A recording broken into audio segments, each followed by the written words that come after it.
AFTV, the disappointment around here. Everybody's just walking around, shaking their heads.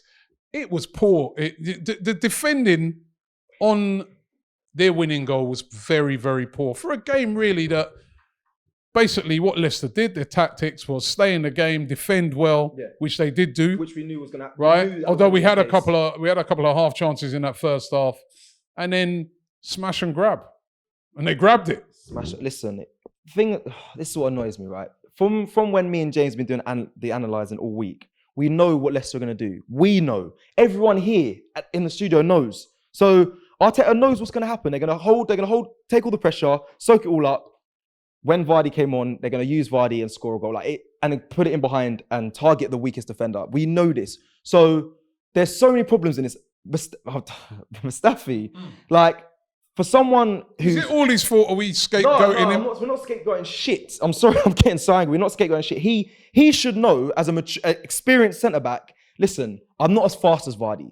I need to make sure my position is right. I am not a centre-back. I know that. I know what Vardy's going to do. All you got to do is say, let me stick on this man, give myself a few yards, because all he's going to do is run past me. He was completely out of position for the goal. I don't know what he was doing. Robbie, I can't even lie. I heard TT saying it doesn't ruin his weekend, but this is ruining everything right now. I came here and thought, you know what, this would be great, analysing the games. We do content throughout the week, try and give Arsenal the best everything to say, you know what, we're going to go forward. But it's infuriating. It's absolutely infuriating. Why was the second half so bad? I mean, the first half... I don't even think... The first half, all right, wasn't great, but we created... there was attempts. The second half, I think, was it Bellerin had an attempt? I don't really remember much else. No. I mean, all the attacking stuff came from Luis and Gabriel, clipping the ball forward, all the creative, all the attacking stuff we did, like I said, came from the centre-backs. That's bad enough. The best player on the pitch today for Arsenal was a 19-year-old boy, was Saka. And I know I always rave about him and whatnot, but it's truth. The stats prove it, everything proves it. He was the best on the pitch. And that's a worry in itself. That is a worry in itself. I feel like the second half, it just got worse. And I just feel like when Brendan Rodgers went in at half-time, I bet he just was rubbing his hands. I bet he was like, you know what? We're going to win this. This is exactly it. And as soon as Mustafi came on for Luis, he probably looked at Vardy and smiled and said, get warm. It's your time. It's so obvious. It's so fucking obvious. It's so annoying, Robbie. I just can't. It's the same old Arsenal. It's the same old Arsenal. Do you know what I mean? We can't get these wins. And I feel like next week, Man United are going to fucking have a field day. Field day. And before the game started, like I said, the lineup came out. We were all happy. I thought this is what scares me most. That was the strongest 11 we have. That's the strongest 11. We created nothing. Okay, 2 chances. This fucking bullet. The goal that was disallowed. I actually think they got the decision right. By law, I think Schmeichel's never going to save the goal. Never going to save it. But Xhaka was in the line of play. He literally moved out of the way of the balls, of the ball's path. So I think they got the decision right.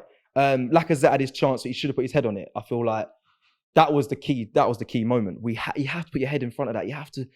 That's what football's about, man. You got to do the ugly side and just put your head in front of it. Connect with the ball, and we would have been up then. But yeah, going in at 0-0 at half time, I knew what was coming. Tough games ahead. Oh. Tough games. I'm looking at the games. Man United away. Man United. Aston Villa, Leeds. Oh, the way Leeds are playing, they'll run right against it. Will we defend like that? Yeah, they're going to run us down. I said, I defended Arteta at the start. I said, give him time. These are new players. They got to get to know each other. But when we was watching it, there was no creative. There's nothing. They didn't know what to do. They were stumped. Our team, they didn't know what to do, Robbie. They didn't know how to break Leicester down. Don't get me wrong. There was times that Leicester got behind the ball very quick. Every man was behind the ball. But that just proves that we're not quick enough going forward, and we're lacking creativity going forward. We've been saying it all fucking week. As a player in the 11, you got to realise someone's got to take lead, grab the game by its neck and say, you know what? Let me be the guy to break forward and try and beat a player and slip someone in. But we don't have that. We don't move the ball fast enough. We don't create enough chances.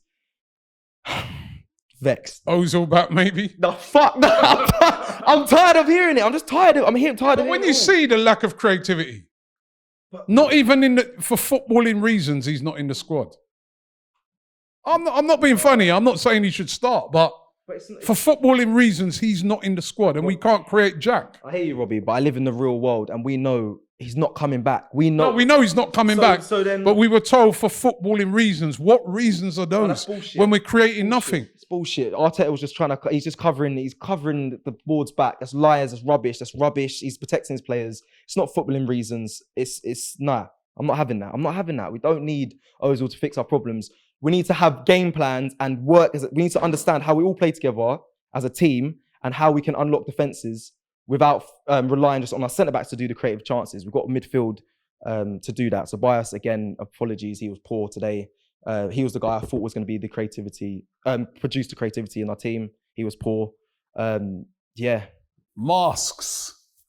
These are the new normal. But what you want to do is get yourself an Arsenal-inspired mask. And also, these masks are comfortable. Best ones I've worn, and they actually do the job. If you want to get one, the link is in the description right now. Go to maskfc.com and get 10% off.